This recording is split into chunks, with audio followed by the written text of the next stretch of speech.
النهارده بقى هنعمل الرز بلبن زي بتاع المحلات واحلى كمان، هنعمله كريمي وباسهل طريقه وهينجح معاكي من اول مره. تابع معايا الفيديو لحد الاخر.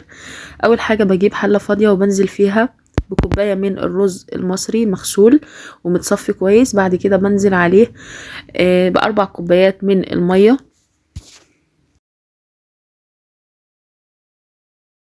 بسيب الرز يستوي لحد ما يتشرب المية اللي فيه. طبعا من وقت للتاني لازم نقلب فيه كده لحد ما يتشرب المية، ما يكونش فيه مية كتير.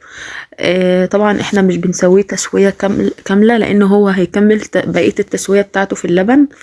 بعد كده زي ما انتم شايفين الرز يعني اتشرب المية خالص، يعني مسقسق كده بالمية اللي فيه، ما هياش ناشفة قوي مش ناشف قوي. هبدأ بقى ان انا اكمل بقية الاضافات. بنزل على الرز بلترين من الحليب.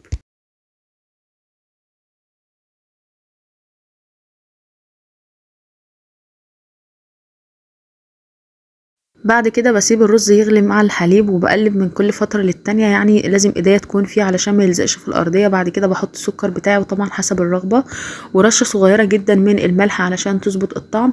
زي ما انتم شايفين انا بقلب، يعني كل شوية بقلب في الرز بلبن علشان ما يلزقش في قاع الحلة لحد ما يغلي، يعني يوصل لمرحلة الغليان. هنحط له بقية الاضافات، وهي هنجيب كوباية وهنحط فيها نص كوباية من الحليب، وهنحط فيها 3 معالق من النشا ومعلقتين كبار من الكريم شانتيه.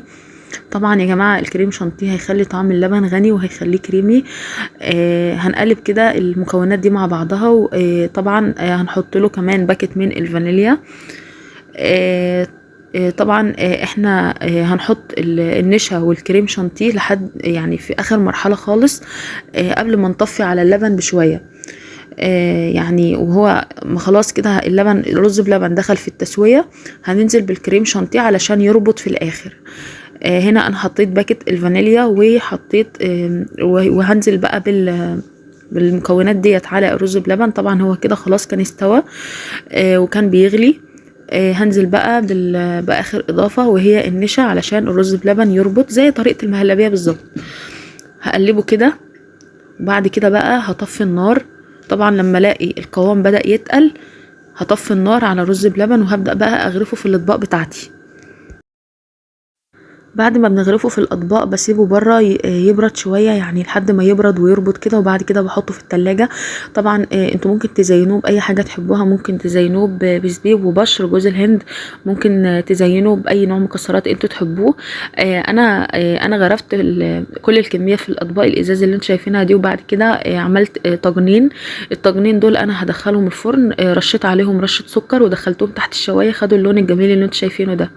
يا رب يكون الفيديو عجبكم بقى. ما تنسوش تعملوا لايك وسبسكرايب للقناه وقولوا لي رايكم في التعليقات.